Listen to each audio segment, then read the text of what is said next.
કરવી હોય અથવા ભગવાનનો સાથ મેળવવો હોય તો શ્રીમદ ભગવદ્ ગીતાથી વધારે મહાન બીજો કોઈ ગ્રંથ ન હોઈ શકે। તો ચાલો શરૂ કરીએ। હું કોશિશ કરીશ કે તમને બધાને બિલકુલ સારી રીતે સમજાઈ જાય। મિત્રો, આ દુનિયામાં કોઈ પણ સારું કે ખરાબ કોઈ કારણ વિના નથી થતું। એક ઘણા જૂના સમયની વાત છે। એક ગામમાં એક ગરીબ સ્ત્રી રહેતી હતી। તેને જ્યારે બાળક થયું તો તે બિલકુલ સ્વસ્થ હતું, પરંતુ એક વખત કોઈ કારણના કારણે બાળકના હાથની એક આંગળી કપાઈ ગઈ।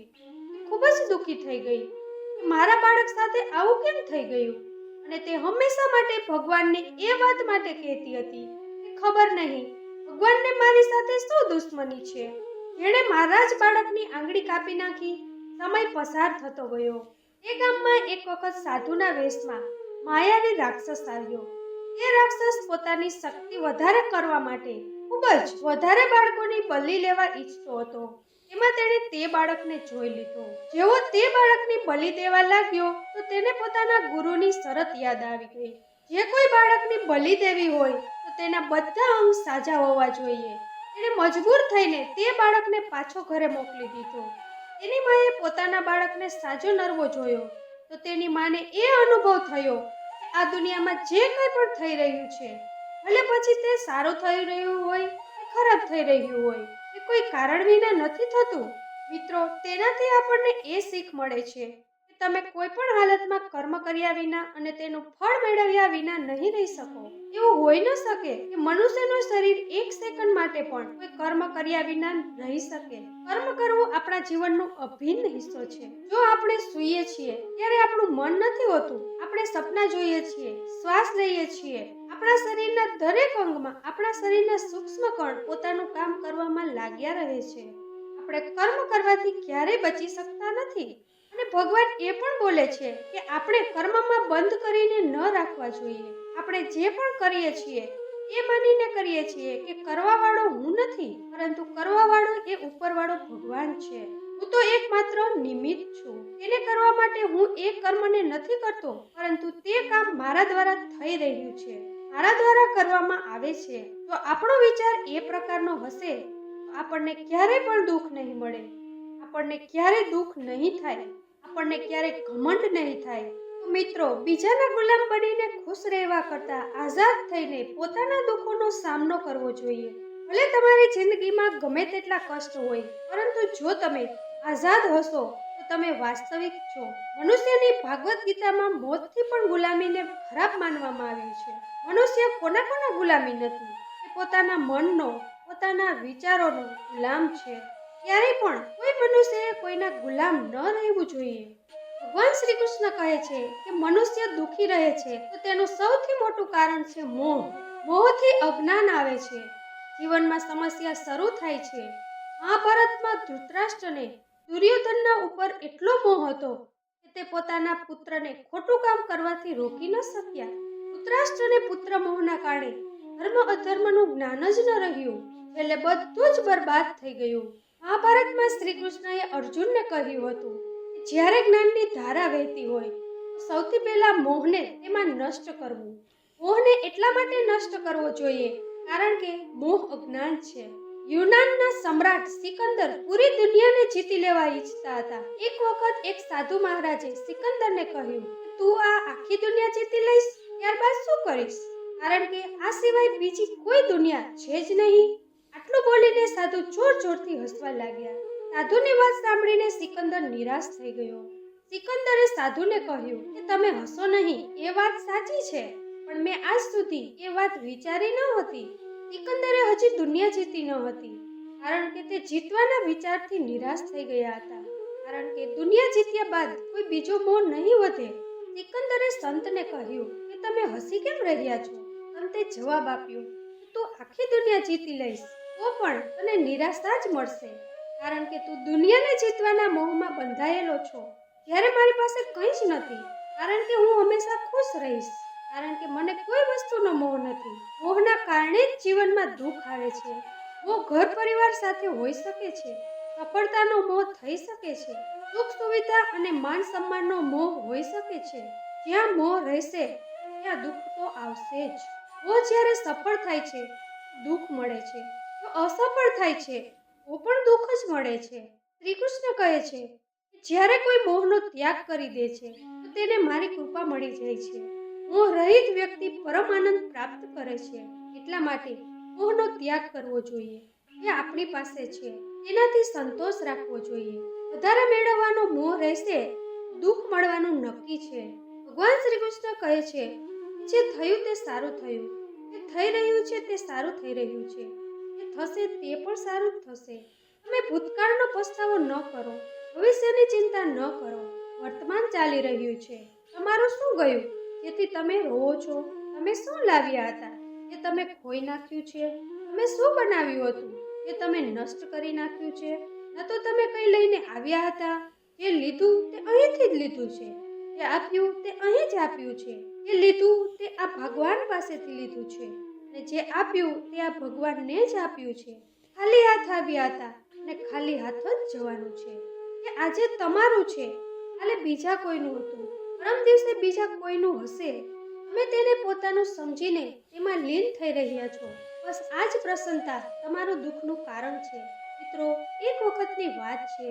એક માણસ સાગર કિનારે ફરી રહ્યો હતો ત્યારે તેની અચાનક નજર ચાંદીના દંડા ઉપર પડી. જે દંડો પાણીની સાથે કિનારા ઉપર આવી રહ્યો હતો. એ માણસ ખુશ થયો અને ઝડપથી તે દંડાને લઈ લીધો. હવે તે દંડો લઈને ફરવા લાગ્યો. તડકો વધારે થયો હોવાથી તેનું મન સાગરમાં નાહવાનું થયું. તેણે વિચાર્યું કે દંડાને કિનારે રાખીને નાહીશ તો કોઈ લઈ લેશે તો. એટલા માટે તે દંડો હાથમાં રાખીને નાહવા લાગ્યો. ત્યારે એક મોટું મોજું આવ્યું અને દંડાને તાણીને લઈ ગયું. તે અફસોસ કરવા લાગ્યો. તે દુઃખી થઈને કિનારે બેસી ગયો અને રોવા લાગ્યો. ત્યાં એક સંત આવ્યા. તેને ઉદાસ અને રોતો જોઈને પૂછ્યું કે આટલો દુઃખી કેમ છે? એણે બતાવ્યું, સ્વામીજી, નાહતો હતો ત્યારે મારો ચાંદીનો દંડો સાગરમાં તણાઈ ગયો. સંતે કહ્યું, તું દંડો લઈને નાહી રહ્યો હતો? એ બોલ્યો, શું કરું, કિનારે રાખીને જાઉં તો કોઈ લઈ જાય તો? પરંતુ ચાંદીનો દંડો લઈને સ્નાન કરવા કેમ આવ્યો? સ્વામીએ પૂછ્યું. હવે તે માણસે કહ્યું કે લઈને નહોતો આવ્યો, એ તો અહીં જ મળ્યો હતો. એ માણસની વાત સાંભળીને સ્વામીજી હસવા લાગ્યા અને બોલ્યા, જ્યારે તે તારી હતી જ નહીં તો તું દુઃખ અને ઉદાસ કેમ છે? ક્યારેય કોઈ ખુશી અચાનક નથી મળતી. ક્યારેય કોઈ ખુશી અચાનક મળી જાય છે. ક્યારેક ખૂબ મહેનત અને કષ્ટ પછી મળે છે. જે ખુશી પરમાત્મા પાસેથી મળે છે અથવા અચાનક મળે છે એને સાચવવાનો આપણી પાસે સમય નથી. મનુષ્ય વ્યસ્ત છે આવા જ બધા સુખોની ગણતરી કરવામાં. એ તેની પાસે નથી મોટા બંગલા, શાનદાર કાર, સ્ટેટસ, પાવર વગેરે, અને ભૂલી જાય છે તે બધું અહીં જ ભૂલીને આગલી મુસાફરીમાં નીકળી જવાનું છે. તો મિત્રો, ભગવાન શ્રી કૃષ્ણએ તેથી જ કહ્યું છે, ભૂતકાળનો પસ્તાવો ન કરો, ભવિષ્યની ચિંતા ન કરો, વર્તમાન ચાલે છે તેમાં જીવો. ત્યારે મિત્રો, મહાભારતનું યુદ્ધ પૂરું થઈ ગયું. પછી યુધિષ્ઠિરને હસ્તિનાપુરની રાજગાદી સંભાળવાની હતી. બધું સામાન્ય થઈ રહ્યું હતું. એક દિવસ એક સમય આવી ગયો હતો કે કોઈ પાંડવો ન ઈચ્છતા હતા કે ભગવાન શ્રી કૃષ્ણ દ્વારિકા જાય. બધા પાંડવો દુઃખી હતા. શ્રી કૃષ્ણ તેને પોતાના શરીરનો ભાગ જ લાગતા હતા. તેના અલગ હોવાના ભાગથી ધ્રુજવા લાગતા હતા. પરંતુ શ્રી કૃષ્ણને તો જવાનું જ હતું. કોઈ પણ શ્રી કૃષ્ણને જવા દેવા નહોતા ઈચ્છતા. ભગવાન પણ એક એક કરીને બધા સંબંધીઓને મળી રહ્યા હતા. બધાને મળીને તેને કંઈક ને કંઈક ભેટ આપીને શ્રી કૃષ્ણએ વિદાય લીધી. અંતે તે પોતાની ફઈ કુંતીને મળ્યા. ભગવાને કહ્યું, ફઈ, તમે તમારા માટે ક્યારેય મારી પાસે માંગ્યું નથી. આજે કંઈક માંગી લો. હું તમને કંઈક દેવા ઈચ્છું છું. કુંતીની આંખોમાં આંસુ આવી ગયા. તેણે રોતા રોતા કહ્યું, હે શ્રી કૃષ્ણ, જો કંઈક આપવા જ ઈચ્છતા હોય તો મને દુઃખ આપી દો. ખૂબ જ વધારે દુઃખ ઈચ્છું છું. શ્રી કૃષ્ણ આશ્ચર્યમાં પડી ગયા. શ્રી કૃષ્ણએ કહ્યું કે આવું કેમ ફઈ? તમને દુઃખ જ કેમ જોઈએ છે? કુંતીએ જવાબ આપ્યો કે જ્યારે જીવનમાં દુઃખ રહે છે તો તમારું સ્મરણ રહે છે. દરેક સમયે તમે યાદ આવો છો. સુખમાં તો ક્યારેક જ તમારી યાદ આવે છે. જો તમે યાદ આવશો તો હું તમારી પૂજા અને પ્રાર્થના પણ કરી શકીશ. ત્યારે જ મિત્રો, ભગવાન શ્રી કૃષ્ણ કહે છે કે જ્યારે પણ મારો ભક્ત સાચા મનથી મને બોલાવશે તો તેની મદદ અવશ્ય કરીશ. મિત્રો, ભગવાનના નામથી બધા સંકટ દૂર થઈ જાય છે. કહેવાય છે કે જેવી સંગતિ તેવી રંગ અને જેવો રંગ તેવું જીવન. તમે લાખ સારા છો, જો તમારી સંગત ખરાબ હોય તો તમે બરબાદ થઈ જશો. પરંતુ પરંતુ જો તમે લાખ ખરાબ હોય, તમારી સંગત સારા માણસો સાથે હશે અને જો તમે તેનું સાંભળતા હશો તો તમે નિશ્ચિત સફળ થઈ જશો. કૌરવોની સાથે શકુની જેવા લોકો હતા, પાંડવોની સાથે કૃષ્ણ. શકુની મામા જેવી સંગતિ તમારે પણ હોય તો તમારું મગજ ચાલવાનું બંધ થઈ જાય છે. કહેવાય છે કે અધૂરું જ્ઞાન સૌથી વધારે ખતરનાક હોય છે. જે વાતનું ઉદાહરણ છે અભિમન્યુ. અભિમન્યુ ખૂબ જ વીર અને બહાદુર યોદ્ધા હતા, પરંતુ તેનું મૃત્યુ જે પરિસ્થિતિમાં થયું તેના વિશે બધા જ જાણે છે. મુસીબતના સમયે આવું અધૂરું જ્ઞાન કોઈ કામનું રહેતું નથી. તમે તમારા જ્ઞાનમાં હોશિયાર બનો. કોઈ એક વિષયમાં આવડત તો હોવી જ જોઈએ. મહાભારતમાં એવા ઘણા મિત્રો છે જેણે પોતાની જ સેનાની સાથે વિશ્વાસઘાત કર્યો. એવા પણ ઘણા લોકો હતા જે છેલ્લે કૌરવો અને પાંડવોની સેનામાં ચાલ્યા ગયા. શલ્ય અને યુયુત્સુ એના ઉદાહરણ છે. એટલા માટે કહે છે, ઘણીવાર દોસ્તના વેશમાં દુશ્મન આપણી સાથે આવી જાય છે અને આપણી પાસેથી ઘણા રાજ લઈ જાય છે. ઘણા એવા પણ મિત્રો હોય છે જે બંને બાજુ હોય છે, જેવા કે કૌરવોનો સાથ આપનાર ભીષ્મ, દ્રોણ અને વિદુર છેલ્લે સુધી પાંડવોને જ સાથ આપ્યો હતો. મિત્રો, શકુનીએ પાંડવોને ફસાવવા માટે સોગઠાબાજીનું આયોજન કર્યું, જેમાં પાંડવો પોતાનું બધું જ હારી ગયા. છેલ્લે તેણે દ્રૌપદીને પણ તેમાં મૂકી દીધી. આ વાત બધા જ જાણે છે. પછી શું થયું? એટલા માટે જુગાર, ષડયંત્ર, સટ્ટાબાજીથી હંમેશા દૂર રહો. એ વસ્તુ મનુષ્યનું જીવન અંધકારમય બનાવી દે છે. મિત્રો, મહાભારતનું યુદ્ધ ન થાત જો થોડાક લોકોએ પોતાના વચન ઉપર સંયમ રાખ્યો હોત તો. જેવી રીતે દ્રૌપદી, દુર્યોધને આંધળાના પુત્રો આંધળા ન કહેતી તો મહાભારત ન થાત. શિશુપાલ અને શકુની હંમેશા દુઃખ થાય તેવી જ વાતો કરતા હતા, પરંતુ તેના હાલત શું થઈ એ બધા જ જાણે છે. શીખ એ છે કે કંઈ પણ બોલતા પહેલા યુદ્ધ તેના ઉપર કરવામાં આવે છે અથવા સૌથી પહેલા તેને મારવામાં આવે છે. મહાભારતમાં એ વાત પાંડવોને શ્રીકૃષ્ણએ સારી રીતે શીખવાડી હતી. પાંડવો પોતાના ભાઈઓ સાથે લડવા નહોતા ઈચ્છતા. પછી જ્યારે શ્રીકૃષ્ણએ સમજાવ્યું કે કોઈ વાતનું સમાધાન શાંતિપૂર્ણ રીતે નથી થતું તો યુદ્ધ જ એકમાત્ર વિકલ્પ બની જાય છે. આયા લોકો યુદ્ધથી પાછળ હટે છે. યુદ્ધભૂમિમાં પહોંચ્યા પછી પણ અર્જુન યુદ્ધ ન કરવા ઈચ્છતો હતો ત્યારે ભગવાન શ્રી કૃષ્ણએ તેને કહ્યું કે ન તો કોઈ મરે છે ન તો કોઈ મારે છે, બધા નિમિત્ત માત્ર છે. આત્મા અમર છે, એટલા માટે મરવા કે મારવાથી કેમ ડરવું? જીવનમાં હંમેશા દાની, ઉદાર અને દયાળુ હોવાથી કામ નથી ચાલતું. મહાભારતમાં જેવી રીતે કર્ણની જિંદગીમાં ઉતાર ચઢાવ આવ્યો, તેનાથી એ શીખ મળે છે કે આ ક્રૂર દુનિયામાં આપણું અસ્તિત્વ બનાવી રાખવું કેટલું મુશ્કેલ હોય છે. એટલે જ સમય અનુસાર બદલવું જરૂરી છે, પરંતુ તે બદલાવ જ ઉત્તમ છે જેમાં બધાનું હિત હોય. કર્ણએ પોતાને બદલીને પોતાના જીવનનો લક્ષ્ય તો પ્રાપ્ત કરી લીધું, પરંતુ તે તો પણ મહાન ન બની શક્યો, કારણ કે તેણે પોતાની શિક્ષાનો ઉપયોગ સમાજમાં બદલો લેવાના ઉદ્દેશથી કર્યો. તેથી બદલાના ઉદ્દેશથી કરવામાં આવેલ કોઈ ઉદ્દેશ સમાજનું હિત કરી શકતા નથી. સમાજે એક મહાન યોદ્ધા કર્ણનો તિરસ્કાર કર્યો હતો, જે સમાજને ઘણું બધું આપી શકતા હોત, પરંતુ સમાજે તેની કદર ન કરી, કારણ કે તેમાં સમાજનો નાશ કરવાની ભાવના હતી. કર્ણ માટે શિક્ષાનો ઉદ્દેશ સમાજની સેવા કરવાનો ન હતો. અત્યારે તો તે પોતાના સામર્થ્યને આધાર બનાવીને સમાજ પાસેથી પોતાના અપમાનનો બદલો લેવા ઈચ્છતો હતો.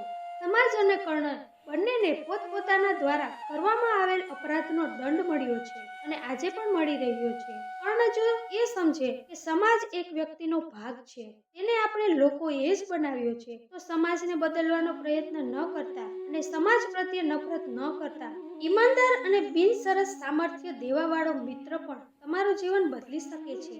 પાંડવો પાસે ભગવાન શ્રી કૃષ્ણ હતા અને કૌરવો પાસે મહાન યોદ્ધા કર્ણ હતો.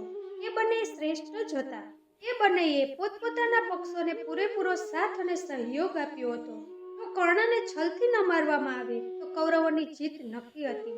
પાંડવોએ હંમેશા શ્રીકૃષ્ણની વાતોને ધ્યાનથી સાંભળી અને તેના ઉપર અમલ કર્યો, પરંતુ દુર્યોધને કર્ણને ફક્ત એક યોદ્ધા સમજીને તેને પાંડવોની સેના સામે ઉપયોગ કર્યો. જો દુર્યોધન કર્ણની વાત માનીને કર્ણને ઘટોત્કચને મારવા માટે ન મોકલતા તો ઇન્દ્ર દ્વારા આપવામાં આવેલ અમોઘ અસ્ત્ર કર્ણની પાસે હતું, જેનાથી અર્જુન માર્યો જતો. ધૃતરાષ્ટ્ર પોતાના પુત્રોને લઈને જરૂરથી વધારે ભાવુક અને આસક્ત હતા. એ કારણે જ તેના એક પણ પુત્ર તેના વશમાં ન રહ્યા. એ પુત્ર મોહમાં જ આંધળા હતા. આવી રીતે મહાભારતમાં એવા ઘણા પાત્રો છે જે પોતાની ભાવુકતાના કારણે મૂર્ખ જ સાબિત થયા છે. જરૂરથી વધારે ભાવુકતા ઘણા મનુષ્યને કમજોર બનાવી દે છે અને તે સાચા ખોટાનો ફરક નથી જાણી શકતા. કંઈક એવું જ થયું મહાભારતમાં ધૃતરાષ્ટ્રની સાથે, જે પોતાના પુત્ર મોહમાં આવીને સાચા ખોટાની ફરક ભૂલી ગયા. વ્યક્તિના જીવનમાં પોતાના દ્વારા પ્રાપ્ત કરેલી શિક્ષા અને તેની કાર્ય યોગ્યતા જ કામમાં આવે છે. બંને પ્રત્યે એકલવ્ય જેવું જુનૂન હોવું જોઈએ, ત્યારે તે પ્રાપ્ત થાય છે. જો તમે તમારા કામ પ્રત્યે જુનૂની છો તો કોઈ પણ મુશ્કેલી તમારો રસ્તો નહીં રોકી શકે. મનુષ્યની જિંદગી જન્મ અને મોતની વચ્ચેની હોય છે. આ જિંદગી ઘણી નાની છે. ક્યારે દિવસો પસાર થઈ જશે તમને ખબર પણ નહીં પડે.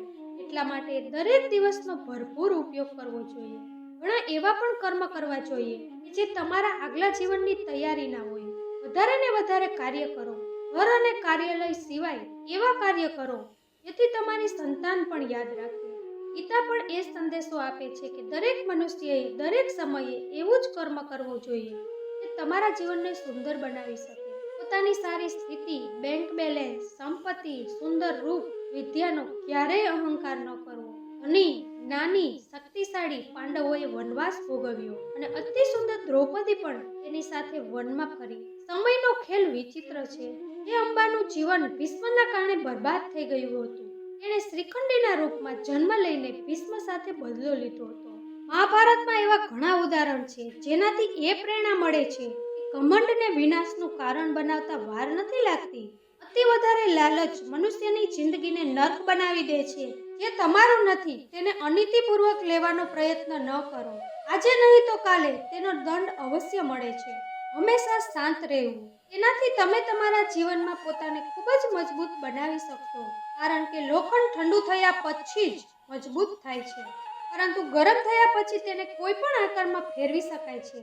કોઈ વિપત્તિના સમયે તમને આ 7 ગુણો બચાવશે: તમારું જ્ઞાન, તમારી વિનમ્રતા, તમારી બુદ્ધિ, તમારો અંદરનો સાહસ, તમારા સારા કર્મો, સાચું બોલવાની આદત અને ઈશ્વરમાં વિશ્વાસ. આત્મા હંમેશા જાણે છે કે સાચું શું છે અને ખોટું શું છે, પરંતુ મનુષ્યની સામે પરીક્ષા તો મનને સમજવાની જ હોય છે.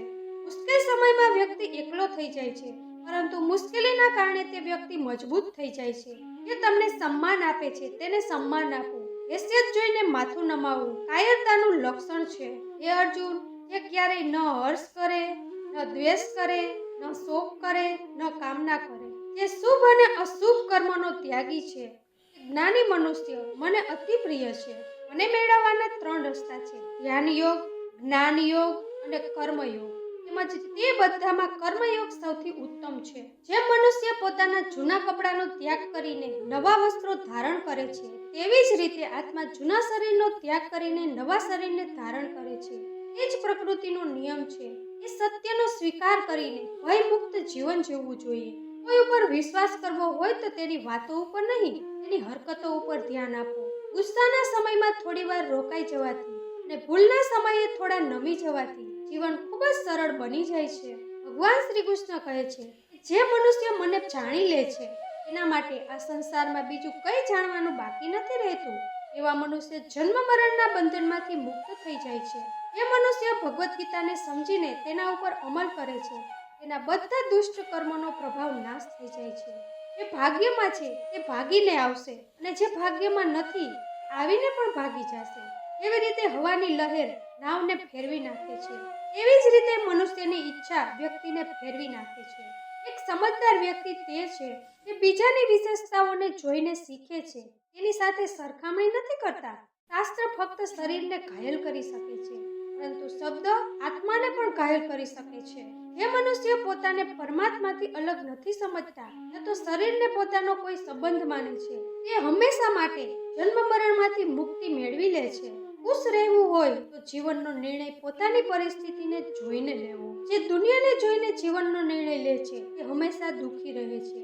જે વ્યક્તિ આધ્યાત્મિકતાના શિખર ઉપર પહોંચી ગયો હોય તેનો માર્ગ છે નિસ્વાર્થ કર્મ, અને જે ભગવાનની સાથે સંયોજિત થઈ જાય છે તેનો માર્ગ છે સ્થિરતા અને શાંતિ. શ્રી કૃષ્ણ કહે છે જે મનુષ્ય ફક્ત પોતાના માટે જીવે છે તેનું એક દિવસ મરણ થશે, અને જે મનુષ્ય બીજા માટે જીવે છે તેનું હંમેશા સ્મરણ થશે. બીજાને નિયંત્રિત કરવાવાળા શક્તિશાળી હોઈ શકે છે, પરંતુ પોતાને નિયંત્રિત કરવાવાળા તેનાથી પણ વધારે શક્તિશાળી હોય છે. જે તમે મેળવવા ઈચ્છો છો તે માગવાથી નથી મળતું, તમારે તેને લાયક બનવું પડે છે. અહંકાર મનુષ્ય પાસે એ બધું કરાવે છે કે અંતમાં તેના જ વિનાશનું કારણ બને છે. એટલા માટે જીવનમાં જેટલું ઝડપથી થઈ શકે પોતાનો અહંકાર છોડી નાખો. કૂવામાં નાખ્યા બાદ ડોલ નમે છે, નમ્યા બાદ ભરાઈને જ નીકળે છે.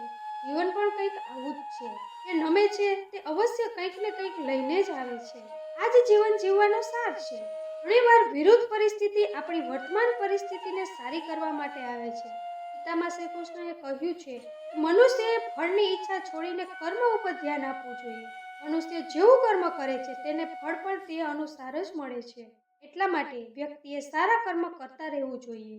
આપણું મન જ આપણા દુઃખનું કારણ બને છે. એવામાં શ્રી કૃષ્ણએ ગીતામાં કહ્યું છે કે જે વ્યક્તિએ પોતાના મન ઉપર કાબુ મેળવી લીધો છે તેના મનમાં ઉત્પન્ન થવાવાળી નકામી ચિંતાઓ અને ઈચ્છાઓથી પણ દૂર રહે છે. સાથે સાથે વ્યક્તિ પોતાના લક્ષ્યને સરળતાથી પાર કરી શકે છે. ગુસ્સામાં વ્યક્તિ નિયંત્રણ ખોઈ નાખે છે અને ખોટું કામ કરી નાખે છે, ત્યાં સુધી કે ગુસ્સામાં વ્યક્તિ પોતાનું અહિત કરી નાખે છે. ગીતામાં શ્રી કૃષ્ણએ બતાવ્યું છે ક્રોધને પોતાના ઉપર હાવી ન થવા દેવો જોઈએ. જો ગુસ્સો આવે તો પોતાને શાંત રાખવાનો પ્રયત્ન કરવો જોઈએ. સફળતા મેળવવી છે તો એક વાતને ગાંઠ બાંધી લો. પગ ભલે લપટી જાય પણ જીભ ક્યારેય ન લપટવી જોઈએ. પરિવારને માલિક બનીને નહીં પણ માળી બનીને સંભાળો. એ ધ્યાન તો બધાનું રાખે છે પણ અધિકાર કોઈ ઉપર કરતા નથી. શ્રી કૃષ્ણ કહે છે કે આળસુ વ્યક્તિ ક્યારે સફળ થઈ શકતી નથી. એને જીવનમાં આરામ કરવો વધારે પ્રિય છે, મહેનત કરવાનું સારું નથી લાગતું, તે વ્યક્તિ કેવી રીતે સફળ થઈ શકે? જો તમે કોઈ કામ કરવા ઈચ્છતા હોય તો અત્યારે જ આળસનો ત્યાગ કરો. આપણા કામને ક્યારેય કાલ ઉપર ન છોડવું જોઈએ, કારણ કે એવા વ્યક્તિ સમયને મહત્વપૂર્ણ ન સમજીને એને નકામો જ પસાર કરે છે. એટલે તેની પાસે કંઈ જ કરવાનો સમય વધતો નથી. મિત્રો, થોડો વિચાર કરો કે એક ખોટા પાસવર્ડથી તમારો મોબાઈલ નથી ખુલતો, ખોટી રીતે જીવન જીવવાથી ખુશીઓના દરવાજા કેવી રીતે ખુલશે? બીજાની જિંદગીમાં જોવાથી કંઈ જ મળવાનું નથી. સાચું માનો કે તમારી જિંદગીમાં એવું ઘણું બધું છે કે જે રાહ જોવે છે કે તમારી જિંદગીમાં જોવો. ગીતા અનુસાર વ્યક્તિએ શંકા કે સંશયની સ્થિતિમાં ન રહેવું જોઈએ. જે લોકો સંશયની સ્થિતિમાં રહે છે તેનું કલ્યાણ નથી થતું. જીવનમાં સ્પષ્ટ દ્રષ્ટિકોણ હોવો જોઈએ. શ્રી કૃષ્ણ કહે છે તે કોઈના ભાગ્યના નિર્માતા નથી હોતા, તે વ્યક્તિ પોતે જ પોતાનું ભાગ્ય લખે છે. તમે તેવો જ પાક લણશો. શ્રી કૃષ્ણ કહે છે કે સીધા માણસને ક્યારેય દગો ન આપવો. સીધા માણસનો જવાબ ભગવાન જુદી રીતે આપે છે. એ મનુષ્યનો કોઈ સામનો કરી શકતા નથી જેની પાસે ધીરજની તાકાત હોય છે. એક વખત કર્ણએ શ્રી કૃષ્ણને પૂછ્યું કે હે શ્રી કૃષ્ણ, મારો જન્મ થતાં જ મને છોડી દેવામાં આવ્યો, એમાં મારો શું અપરાધ? શિક્ષા લેવા ગયો તો ગુરુ દ્રોણાચાર્યએ ના પાડી દીધી, એમાં મારો શું અપરાધ? દ્રૌપદી સ્વયંવરમાં ગયો તો ત્યાં મારું અપમાન કરવામાં આવ્યું, એમાં મારો શું અપરાધ? ત્યારે ભગવાન શ્રી કૃષ્ણએ જવાબ આપ્યો કે મારી વાત સાંભળ. મારો જન્મ કારાવાસમાં થયો ત્યારે મારા ઉપર મોત લટકતું હતું. ત્યારે ત્યાંથી મને ગોકુળ મોકલવામાં આવ્યો. ત્યાં મેં ગાયોના ગોબર પણ ઉપાડ્યા. હું નાનો હોવા છતાં મારા ઉપર પ્રાણઘાતક હુમલા કરવામાં આવ્યા. ત્યારે મારી પાસે કોઈ સેના ન હતી કે શસ્ત્ર ન હતું, છતાં મારા મામા કંસ મને તેનો મોટો દુશ્મન માનતા હતા. ત્યારે મારી પાસે કોઈ શિક્ષા ન હતી કે મારી પાસે કોઈ ગુરુ ન હતા. જ્યારે તારી પાસે જ્ઞાન છે, શિક્ષા છે, તેનો સાચી દિશામાં ઉપયોગ કરવો જોઈએ, ન તો બદલાની ભાવનાથી. એ બધી મુશ્કેલીને પાર કરીને તમે કેવી રીતે આગળ જાઓ છો તે સૌથી મહત્વપૂર્ણ છે. તકલીફ અને દુઃખમાં ધીરજથી જ કામ કર્યા કરો, કારણ કે સોનાને અગ્નિમાં નાખવામાં આવે છે અને મનુષ્યને દુઃખ અને તકલીફમાં ક્યારેય એ ન વિચારવું કે તમે કંઈ જ નથી, ક્યારેય એ પણ ન વિચારો કે તમે બધું જ છો. હંમેશા એ વિચારો કે તમે કંઈક તો છો જે ઘણું બધું કરી શકશો. જીવનમાં શિકાયત ન રાખો. જે મળ્યું તે ખૂબ જ ઉત્તમ મળ્યું અને જે નથી મળ્યું તે તો સારું જ થયું. જો જીવનમાં શાંતિ ઓછી થઈ જાય, પ્રાર્થનાને સમય વધારે આપો, ભગવાન સાથે વાતો કરો, પોતાના દુઃખમાંથી નીકળવાનો રસ્તો તેની પાસેથી માંગો. ભગવાન ત્યારે પણ તમારી પ્રાર્થના સાંભળે છે જ્યારે તમારા પાસે બોલવા માટે શબ્દ પણ નથી હોતો. જીવનમાં જ્યારે પણ હિંમત તૂટે તો આ કહાનીને યાદ કરી લેવી. એક સમયની વાત છે કે રાજાની આજુબાજુના રાજાઓ સાથે ખૂબ જ સારી મિત્રતા હતી. બધાનું ત્યાં વારંવાર આવવાનું થતું હતું, તેથી બીજા રાજ્યના લોકો જ્યારે પણ આવે ત્યારે કંઈક ને કંઈક મોકલતા રહેતા હતા. ક્યારેક ઘરેણાં હોય તો ક્યારેક ખાવાનું હોય તો ક્યારેક વસ્ત્રો હોય વગેરે કંઈક ને કંઈક હંમેશા આપતા રહેતા હતા. એક દિવસ તેના દરબારમાં વિદેશી મહેમાન આવ્યા. તેણે રાજાના વ્યવહારથી ખુશ થઈને જાતા સમયે એક વિશેષ પથ્થર ભેટમાં આપ્યો. રાજાને તે પથ્થર ખૂબ જ ગમ્યો. રાજાએ પોતાના મિત્રોને એ પથ્થરથી ભગવાનની મૂર્તિ બનાવવાનો આદેશ આપ્યો. રાજા તે પથ્થરમાંથી બનેલ મૂર્તિને પોતાના રાજ્યમાં રાખવા ઈચ્છતા હતા. રાજાની અનુમતિ લઈને મંત્રી સૌથી સારા મૂર્તિકાર પાસે જાય છે. તેને પથ્થર આપીને કહે છે, આમાંથી ભગવાનની સરસ મૂર્તિ બનાવી આપો. તેના બદલામાં હું તમને જોઈએ તે આપીશ. તેની સાથે તમને 700 સોનાની મોહર આપવામાં આવશે. એ સાંભળીને મૂર્તિકાર ખૂબ જ ખુશ થઈ જાય છે. તે પોતાની બધી વસ્તુઓ અને સાધનો લઈને કામ શરૂ કરે છે. તે પથ્થર ઉપર ઘા મારવા લાગે છે, જેનાથી સારી મૂર્તિ બનાવી શકે. ઘણીવાર મારવા છતાં તે પથ્થર તૂટતો નથી. તેણે લગભગ તે પથ્થર ઉપર 50 ઘા માર્યા, પરંતુ તે પથ્થર તૂટ્યો જ નહીં. છેલ્લે એક ઘા બીજો મારીને તે કહે છે કે આ કામ મારાથી નહીં થાય. અરે આટલા ઘા માર્યા છતાં તે પથ્થર ન તૂટ્યો, તો હવે શું તૂટવાનો છે? એ પથ્થરને પાછો મંત્રીને આપી દે છે અને કહે છે, ક્ષમા કરો, એમાંથી મૂર્તિ નહીં બની શકે. પરંતુ મંત્રીને તો ગમે તેમ કરીને મૂર્તિ બનાવવી જ હતી. રાજાનો હુકમ હતો. મંત્રી તે પથ્થરને લઈને બીજા સાધારણ મૂર્તિકાર પાસે ગયો. જેવો તે મૂર્તિકાર તે પથ્થર ઉપર પહેલો જ ઘા મારે છે, તો તે પથ્થર તૂટી જાય છે. પથ્થર તૂટી ગયો તો તે તેની મૂર્તિ બનાવવા લાગ્યો. મૂર્તિ બનાવીને મંત્રીને આપી. બદલામાં મંત્રીએ તેને સોનાની મોહર આપી. હવે મંત્રી જતા જતા એક જ વાત વિચારતા હતા, પહેલાવાળા મૂર્તિકારે છેલ્લો પ્રયત્ન બીજી વાર કર્યો હોત તો તે આ સોનાની મોહર તેની થઈ ગઈ હોત. આ કહાની આપણને એ શીખવાડે છે, ઘણીવાર આપણે ખૂબ જ મહેનત કરતા હોઈએ છતાં કામને અધૂરું રહેવા દઈએ છીએ, એવું વિચારીને કે અત્યાર સુધીમાં ન થયું તો પછી પણ નહીં થાય, એ કદાચ મારા માટે છે જ નહીં, એ મારા ભાગ્યમાં જ નથી, એ મારાથી નહીં થાય. અસલમાં તો તમારી એકવાર ફરીથી કરવાની જરૂર છે. એક દિવસ મહેનત કરવાની જરૂર છે. એક દિવસ ધૈર્ય રાખવાની જરૂર છે. કદાચ જે સમયે તમે તે કામને છોડો છો એના બીજા જ પ્રયત્નએ તે થઈ જાય છે. પોતાના લક્ષ્યને પણ છોડી દો છો, પોતાના સપનાને પણ છોડી દો છો, પોતાની જીતને પણ છોડી દો છો. મિત્રો, થોડા સમય માટે તમારું કામ ન થાય તો તમે રોકાઈ જાઓ અથવા હાર માની લો છો, કારણ કે મહેનત પોતાની અસર જરૂર બતાવે છે. કોઈને ઝડપથી તો કોઈને થોડા સમય પછી. દેખાડે તો જરૂર છે. હાર ન માનો, બસ મહેનત કર્યા કરો. નવી નવી રીત શોધતા રહો, જેનાથી તમારું કામ થઈ જાય, જેનાથી તમને તમારું ફળ મળી જાય, જેનાથી તમે સફળ થઈ જાઓ. જો તમે રોકાઈ ગયા, જે સોનાની મોહર છે તે બીજા કોઈ લઈ જશે. ભગવાન શ્રી કૃષ્ણએ જે સંદેશો અર્જુનને આપ્યો હતો એ સંદેશો સમગ્ર મનુષ્ય જાતિ માટે છે. મોત તો બધાનું આવવાનું છે, કોઈ પહેલા તો કોઈ પછી. ચિંતા શેની? ચિંતાનું મૂલ્યાંકન મોહ છે. મહાભારતને જોતા અને સાંભળતા આપણને એ શિક્ષા મળે છે કે ચિંતા મુક્ત જીવન જીવવું સૌથી મોટી સંપત્તિ છે.